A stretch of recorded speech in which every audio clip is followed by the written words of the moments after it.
Hey guys, how's it going? My name's the Breph and welcome to another challenge video. Today I'm asking the ludicrous question, can you beat Pokémon Emerald with only a Magcargo? Now I don't often do these sorts of challenges where you used a evolved Pokemon, but well, Magcargo could be an exception to the rule of evolution being better. Because on evolution from Slugma, Magcargo also gains the rock typing, and that means it has 4 times weaknesses in water and ground. Not to mention regular weaknesses in rock and fighting.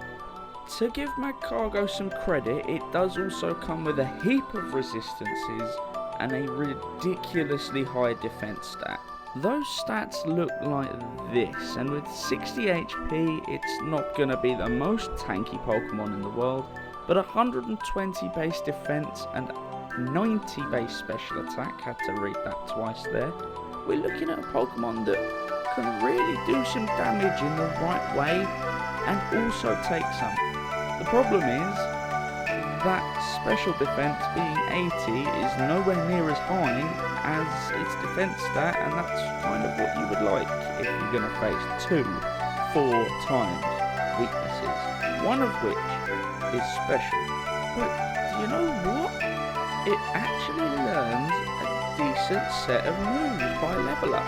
Moves like Flamethrower, Rock Slide, Body Slam, Amnesia, there are all different ways that we can use this here, to the point where my rules are being slightly changed from usual.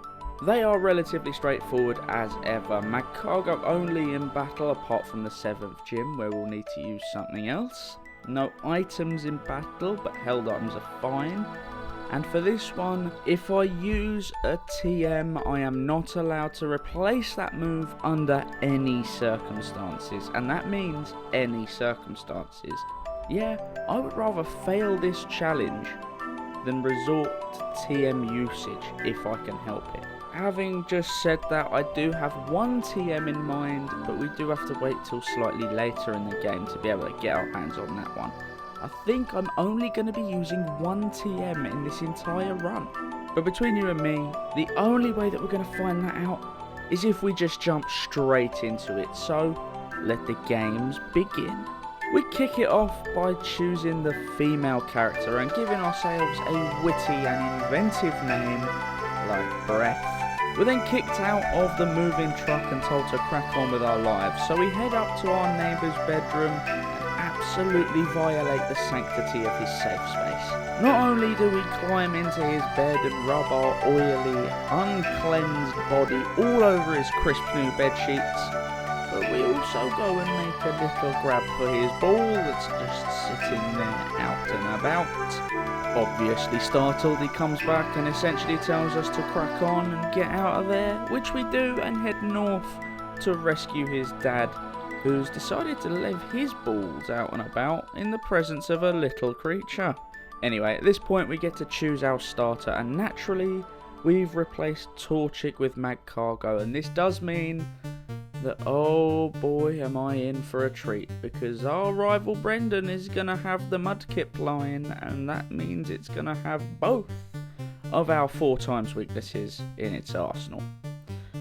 Oh, Breph, what have you done? What have you done? Anyway, back in the lab we get to nickname it, and we give it the nickname of Canal Ma, after Paul-Ma and Canal Muerto, who've both requested this challenge in the comments.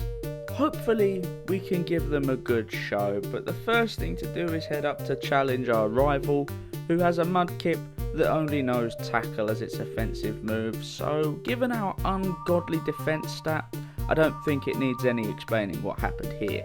Not a lot happens in terms of the story, apart from heading into the Petalburg Woods and encountering a Team Aqua member who decides to get a little bit too close to our fiery snail. Yes, we do have the ability Flame Body. Yes, I'm hoping it comes in awfully handy. No, I'm not expecting it to.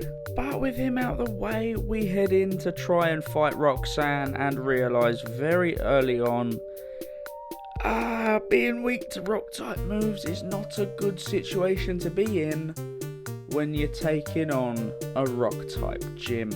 And that means that even at this early stage, we can only have one thing to do, and that's go and grind. Yes, it's everyone's favourite time. It's the time that Breph gives up on existence. Again. After what felt like a crap ton of grinding, and that's no exaggeration actually, it was a crap ton, we managed to get to Roxanne and get her in a position where she is essentially over the barrel, because our Magcargo is strong, and it's strong enough with those special type moves to claim us the first badge, and I've never cracked open a bottle of cider quicker. While I don't advocate drinking to anyone, so stay in school, don't do drugs, don't drink, don't smoke, all of that lark, do what you want, it's not my business. I personally cannot sit through a fucking kids game without resorting to hard liquor at some point. But it's only ciders for now, so let's wait and see how long that lasts. Why? Because the next place we have to visit is Dewford Town, and I was a little bit cocky, I won't lie. Who'd have thought that? Breph equals cocky. Nobody would assume that. But I decided to go and challenge the fighting type gym straight away, and immediately got my face pummeled into the dirt about 14 times before I realised this wasn't going to work. Yeah, it took me that long.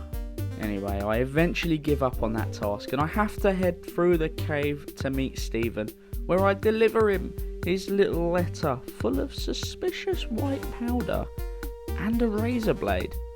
I don't know, I don't get it either.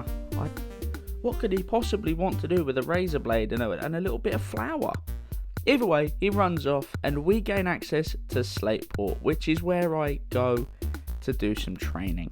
And by training I mean heading into the museum and meeting Captain Stern, and you know what's coming. I'm not even going to say it this time. We lean forward and whisper in his ear, that. Apparently that was some sort of cue, because we then get ambushed by a couple of bitches who only serve to pose absolutely no challenge whatsoever, because this is a kid's game. Okay, no.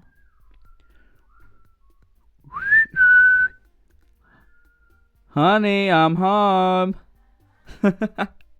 We meet Archie for the first time, who decides to go on a rant about the benefits of anal bleaching, and oh boy, we are scarred. I'm scarred.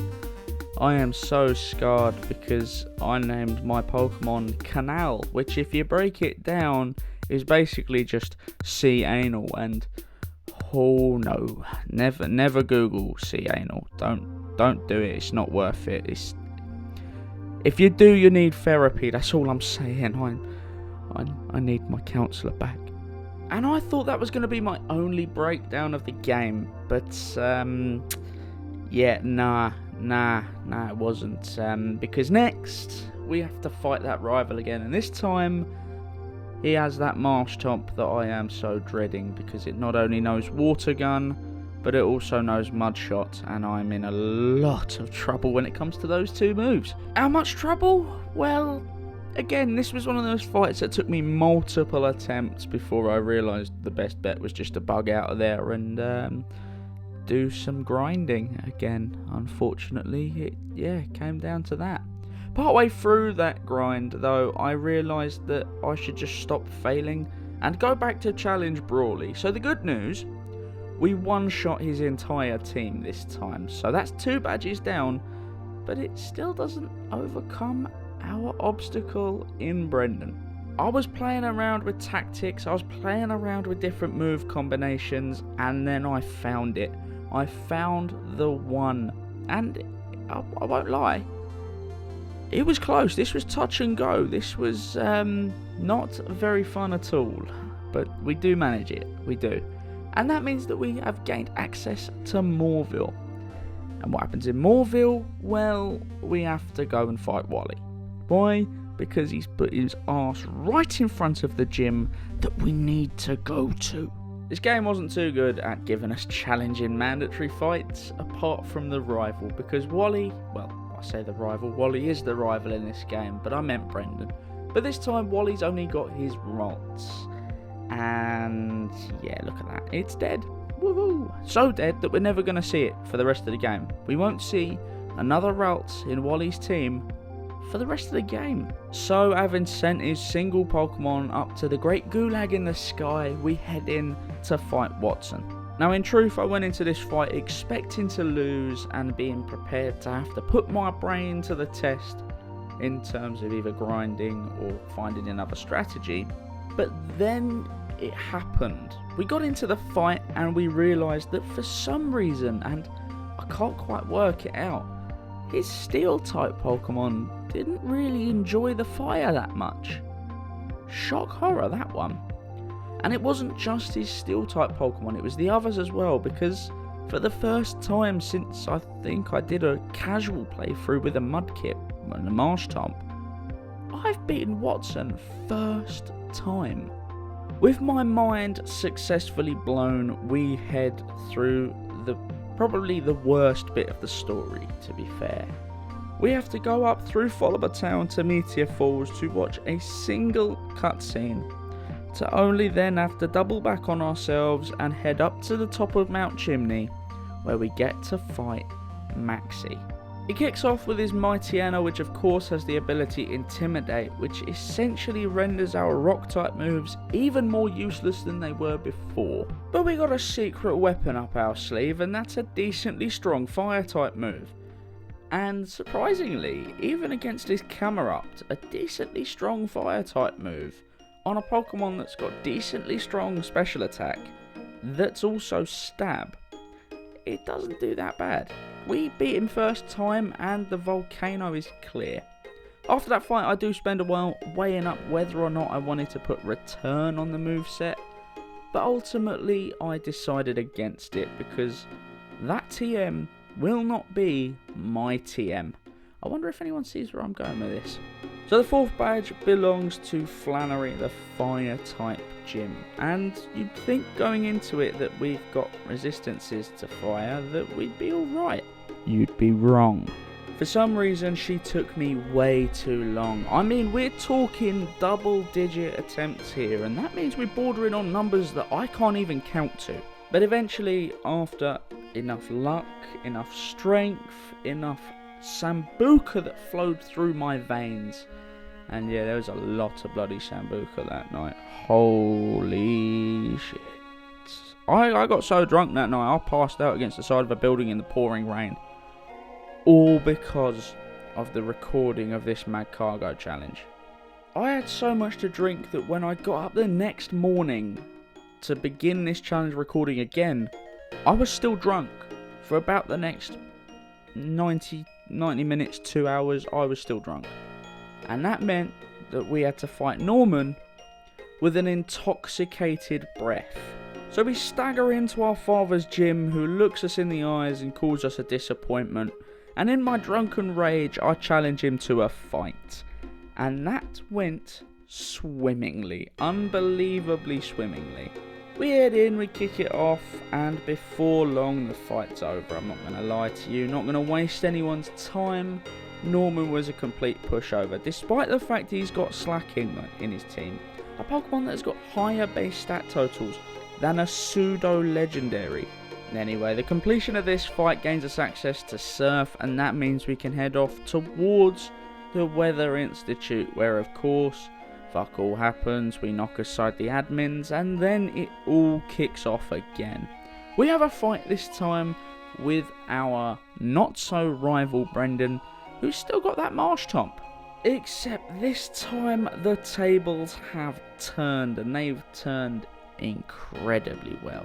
Not only does Brendan go down to our little snail faster than Plonkerboy 900 goes down on a Vaporeon, faster than Bonsley Juice's mental health goes down because he receives the save file I gave him for the upcoming 12-pack collab challenge, and even faster than I go down, ladies.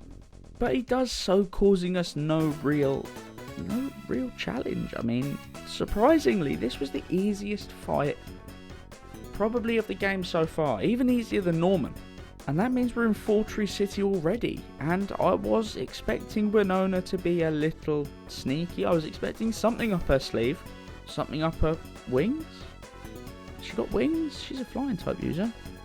Wings? Flaps? No, you can't say flaps. Get in trouble for saying that. Slats? That's an airplane reference. Oh, I don't know. The point is, whatever she's supposed to have something up, she doesn't, because her entire team was a little bit too easy. I mean, between the rock type moves and the fact that we've finally got a fire type move that means we can deal with Skarmory, this wasn't challenging in the slightest, and that's 6 badges down. Wow, we're making some good progress through this game. The question remains to be seen, however, whether or not that's going to carry on. And the first step towards finding that out is the fact that we now have to deal with probably the second worst part in the game, all the back and forth between all the different places. First we head up to Mount Pyre to be told by some old lady that a couple of balls have gone missing, they've been stolen, being juggled about, you know, one's blue, one's red, so somebody's having a really good day and someone else is having a really bad day. Turns out the person who's having the worst day is us, because we've got to go after both of them. Step 1 on that is the trip to the magma hideout and the fight with Maxie, where he releases Groudon.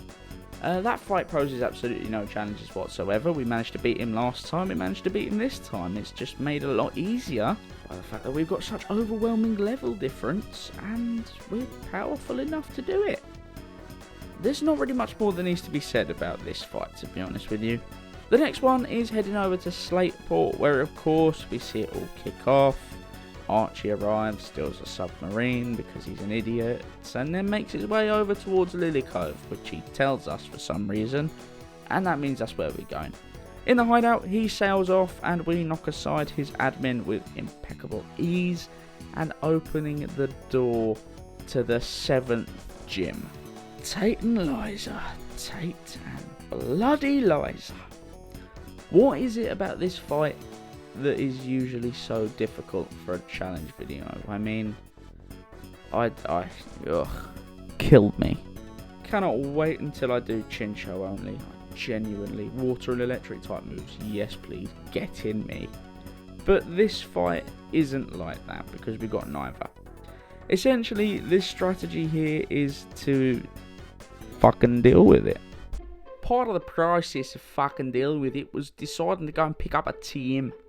The team that I decided to go and get was the one for Sunny Day. You find it just south of Fortree City. It's in the back of the cave, at the back of that little bit of water that you got down there. Yeah, and basically what Sunny Day does is it turns everything into an average day in New South Wales.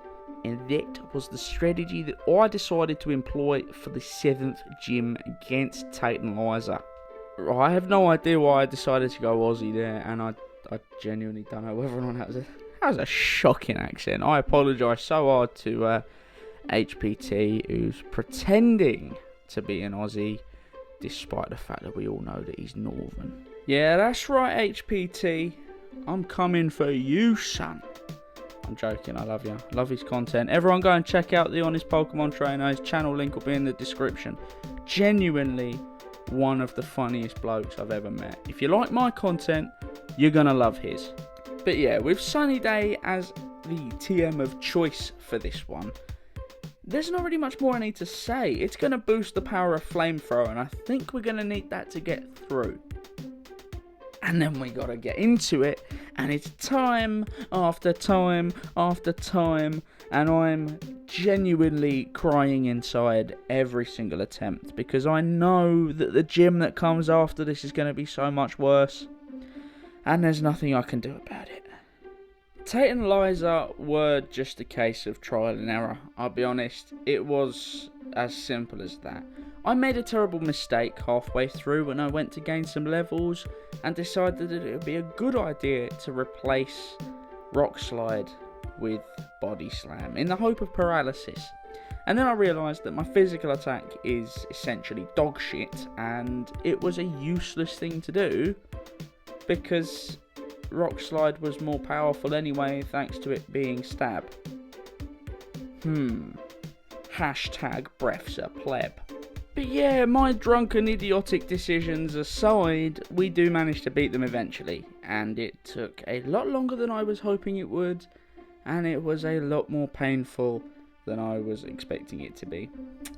See, to be honest with you, I was expecting the last gym to be the biggest roadblock. I thought we would be able to get past Tate and Liza until I realised that her Claydol had Earthquake, and that was. Don't talk to me about Tate and Liza. I'm done. I'm moving on. Now, with that badge completed, I do a couple of things that I always do in Emerald. I first sail down towards Pacific Dogtown, so it makes it easier to get to Rayquaza, and I also go and discover Setopolis by diving. But this time, something magical happened. For the first time in any of my Pokemon Emerald, Ruby or Sapphire playthroughs, doing challenge videos at least, I discovered Mirage Island. Yeah, that's right. I've never seen this before in a challenge video. I've seen it once before when I was about 9 and I was playing these games on the Game Boy. But apart from that, I've never seen it before. So I thought I'd show it off because I don't know what the odds are. They'll be on screen. I'll have found them out. But faced with these odds, yeah, my mind is blown. I mean, you only find why nots on here, as far as I can find at least. But Mirage Island. Holy fuck, boys. I was so stoked. I was so excited. It's like one of these things. It was like Christmas come early. It was like, I was more excited about this than I was at the prospect of finding a girlfriend. And I think it says a lot when I've been able to find this before I've been able to find somebody who loves me. But anyway, Mirage Island aside, and I still can't get over that. So where were we? Oh yeah, we beat Tate and Liza. So with that done, we head to the seafloor cavern where we stand in front of the thick Kyogre. And it's my favourite legendary, but that's mainly because I'm biased and grew up playing Pokemon Sapphire. And we have to fight Maxie. And his team could have been pretty scary actually. It has a Sharpedo. But unfortunately, the Sharpedo was too distracted by the children's play park in the area, and we're able to. I can't make that joke. I can't do it. Children's play park, Sharpedo. Oh. But with the Sharpedo distracted, I still can't get it out. Still can't do it. And scene. But with the Sharpedo distracted by other means, we managed to beat him, and that meant we had to go to Setopolis. Here we are plunged deep into the bowels of the Cave of Origin, where we meet Wallace for the first time, and he tells us that we should know exactly where to go to find Rayquaza. Now luck's on our side because I've been doing these challenge videos for a while now, and I've done over 40 of these videos, so I know where we're going, and we're heading up the Sky Pillar.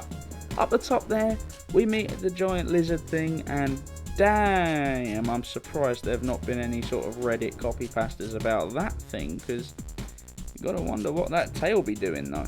Anyway, he flies off to go and do a little thing called Save the World, and we get to witness that amazing cutscene that I love so dearly.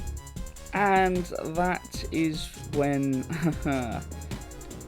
when my alcohol consumption went from maybe a 2 out of 10 to a 25 out of 10, because this fight took me 2 days worth of recording. I recorded for 6 hours over 2 days just trying to beat this fight, because the worst bit was I knew I was there or thereabouts. From the first attempt, I knew there must have been some way, and I just couldn't get it to happen. So the first sort of 4 hours or so was just me trying over and over and over and over and over again, getting a Kingdra, getting a Whiscash, getting so close to the end, but just unable to make it happen no matter what I tried. And then I had to go and yeah, I had to go back on the grind. I had to go and level up some more. And I hated it because all the gym trainers have water types, which make grinding a little bit harder, and all the local high-level Pokemon are, oh, shock horror, water types. That made it very difficult.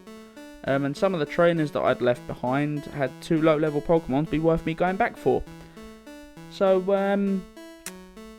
yeah, I'm recording this right now, and I'm having some serious flashbacks, and I'm not liking it. I've got to talk about the fight. Hang on, let me just...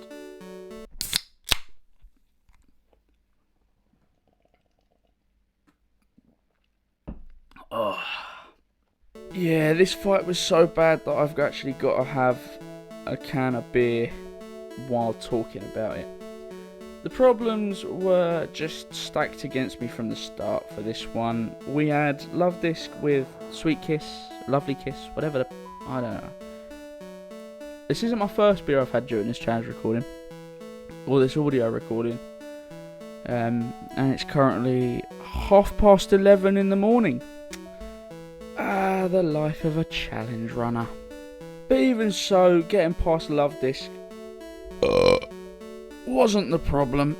The problem was when we reached Whiscash, and that thing knows Earthquake, and it knows Rain Dance, and from my experience it always used to set up Rain Dance for a turn, so I had to hope that the Quick Claw, which is my held item and was my held item right the way through, activated so that I could get off a flamethrower before the rain. I then found that if I used Sunny Day, it would use something like Earthquake, and I was trying very desperately to hang on after that, and if that happened, then I could use Flamethrower again and hope that the Quick Claw did its business. I hated this fight. I just don't want to talk about it. I did a lot of levelling up. And we only just won. There you go. Long story short, we did a lot of levelling up and we only just won. Now, if you'll excuse me, I think I might take a break from recording for a bit because I haven't eaten and I've had 3 pints. And it's 11:43 in the morning. Oh dear. Right, the time is now 1:30 in the afternoon and I'm feeling a lot better. I haven't had any more alcohol, unfortunately, but I did have some toast and marmite, which was it hit the spot. At the end of the last batch of recording, we talked about how I just claimed the 8th badge, and that meant Victory Road was open to us and a fight with Wally. I'm going to speed run through this fight. He was weak as shit. It was too easy. We beat him really easily. Simple as. And that meant that we'd arrived at the Elite Four, and I was terrified. I'll be real with you, I was terrified. Because not only do we have to fight Sydney, who has water types on his team, we then have to go and fight Phoebe, who has a habit of being a pain simply because her Dusclops knows Curse.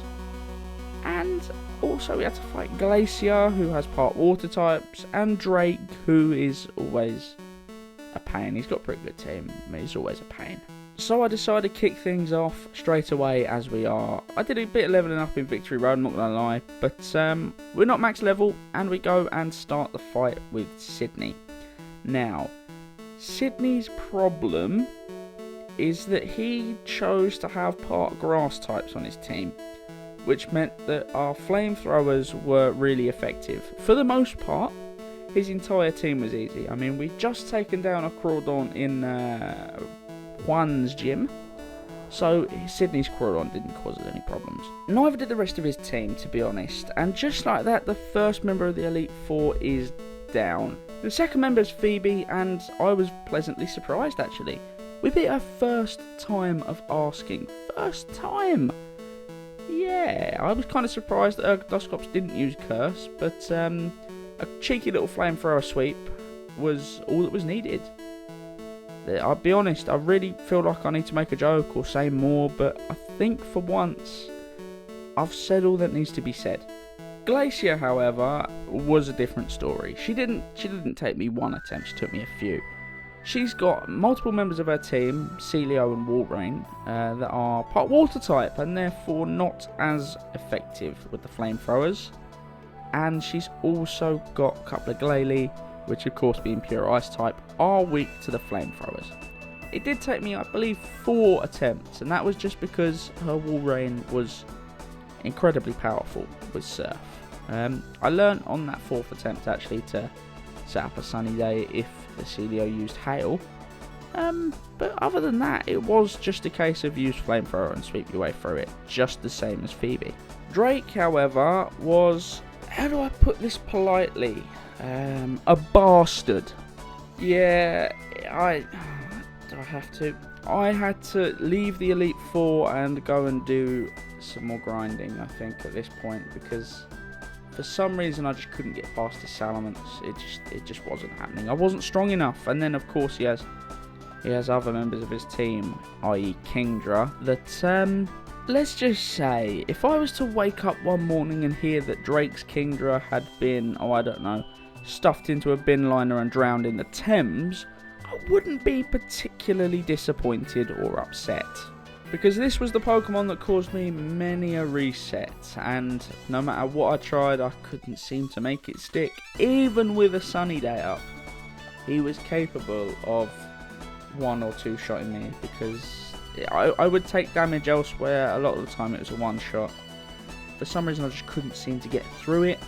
So I went back and grinded, and on that attempt after we grinded, both.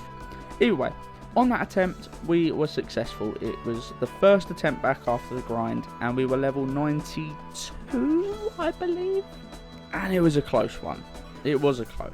But Drake goes down finally, thank God, and my heart sunk. I'm sorry to disappoint everyone, but I've gotten back on the beer because what comes up next is a fight that just causes depression, causes pain, it causes heartache, it causes the Breph to turn back to the life of alcoholism. Because if I've learned one thing from doing challenge videos, it's that Stella will always love me, even when a challenge recording decides that it's not going to. Champion in this region is Wallace, and he also uses water types. Anyone see why I hate my life? For once, I'm using a Pokemon that actually gets outspared by a Wailord. I didn't think that would be a phrase that ever came out of my mouth, but it's true. The issue isn't that Wailord is a water type or that he uses water type moves in essence, it's more the move that it uses. Water Spout, I believe, is a move that he does more damage the higher the user's HP is, and therefore would make a wonderful move to do a challenge video on. Hey, that's not a bad idea.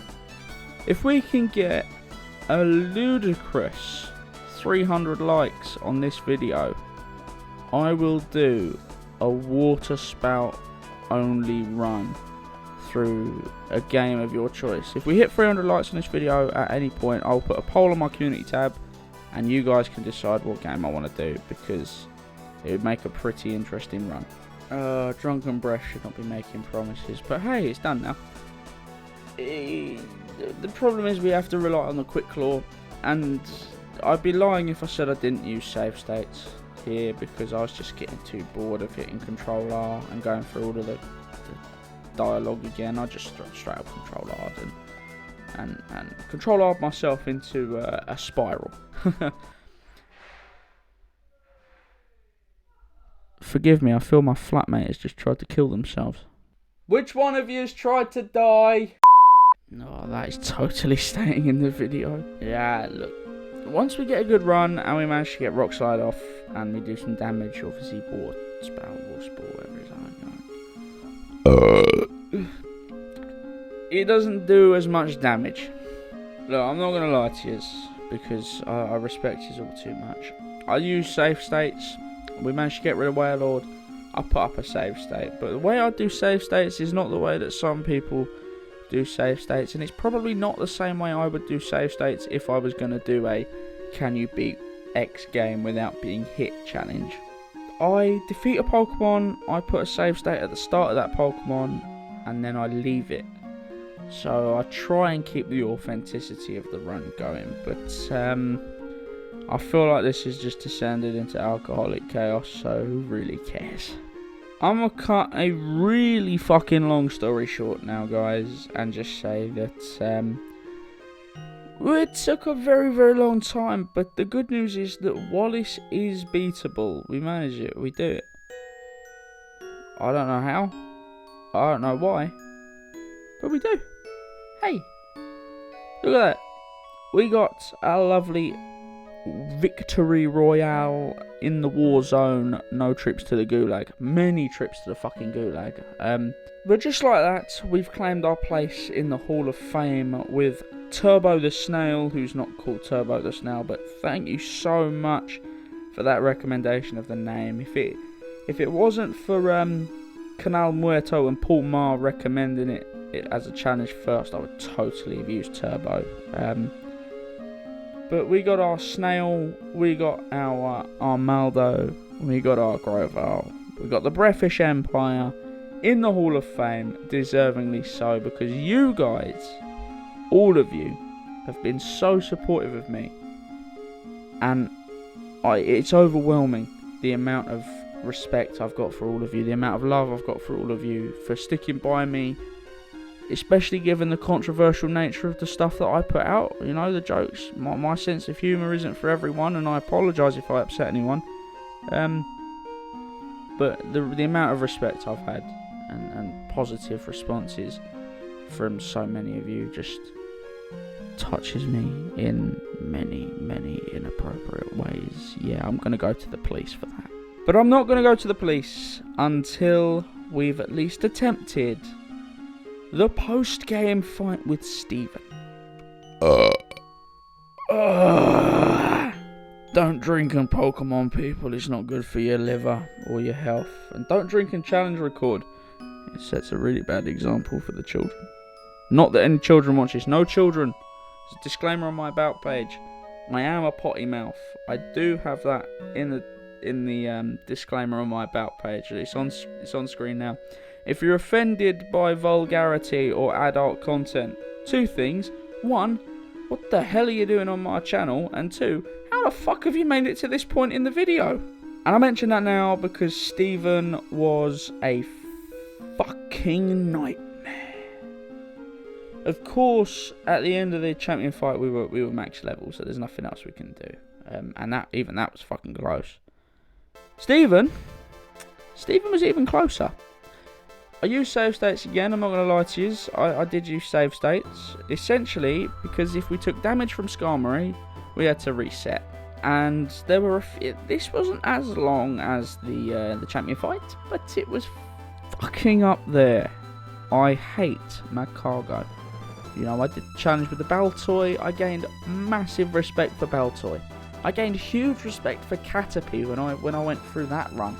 And hell, I didn't even think Ponyta would do as well as it did. I'm remaking that one in the next month or so keep your eyes out for that. But Magcargo is a Pokemon that I've lost all respect for because of how just it's shit.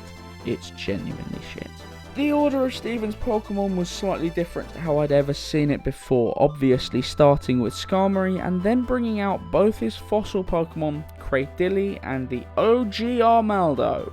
Woo! Armaldo gang! Unfortunately, they both kind of go down a little bit too easily, which isn't great for my love of Armaldo, but hey ho. And then he brings out a whole bunch of other shit. As if you thought you were just done, he then brings out a Claydol, which is, for some reason I just couldn't seem to outspeed it, even with the Quick Claw. This is where it took me so long. I was resetting here for a long time. I also get the impression that people are going to say, don't ever pick up a microphone while drunk ever again, but and I don't blame you, don't ever do a challenge recording with Magcargo, because you'll need to be drunk to cope with it. And yes, that means that despite all of my hatred for this Pokemon, I think I hate it even more, because at the start of this video I asked a simple question. Can you beat Pokemon Emerald? using only a Magcargo? And I hate that the answer is yes. I hate this for multiple reasons, because it's so weak to water, it had no right to be able to beat the game, which is impressive. It's very impressive.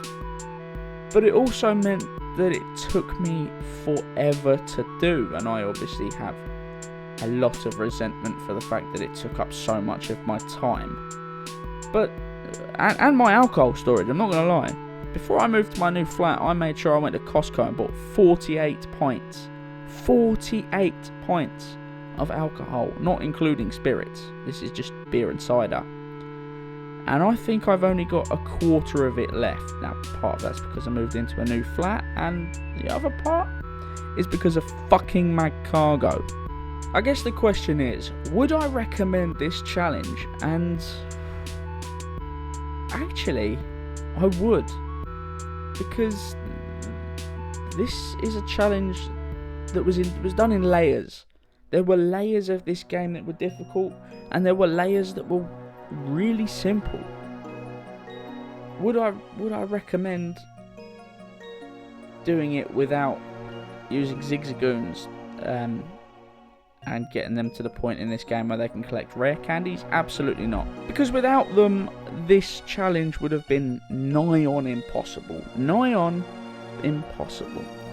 I can't think of anything worse than getting to the late game and realising that all you can really grind on is just water type Pokemon without having any sort of rare candy to fall back on. But that's not the point. The point is that Magcargo can beat Pokemon Emerald, and that's really impressive. So yeah, give it a go. Please, if you try it, use TMs, use more than Sunny Day, because I made a terrible mistake with that rule. I made a horrible mistake. But I managed it, so I guess I could say that I appreciate Magcargo as a Pokemon.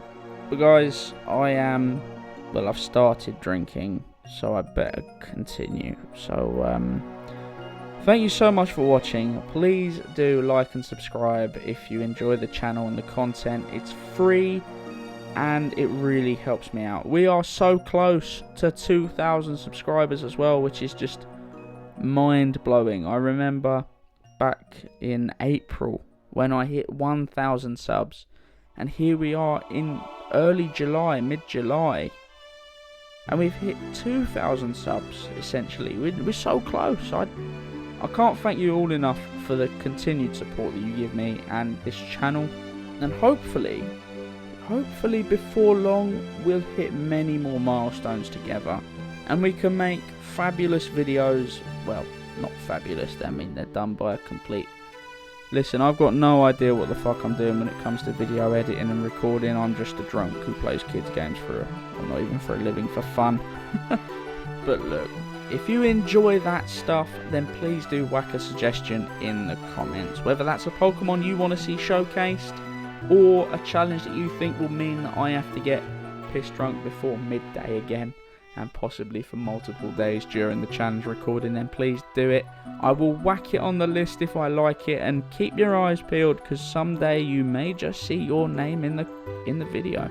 But again, thank you all so much for watching, and I look forward so much to seeing every single one of you, and hopefully more, in the next one.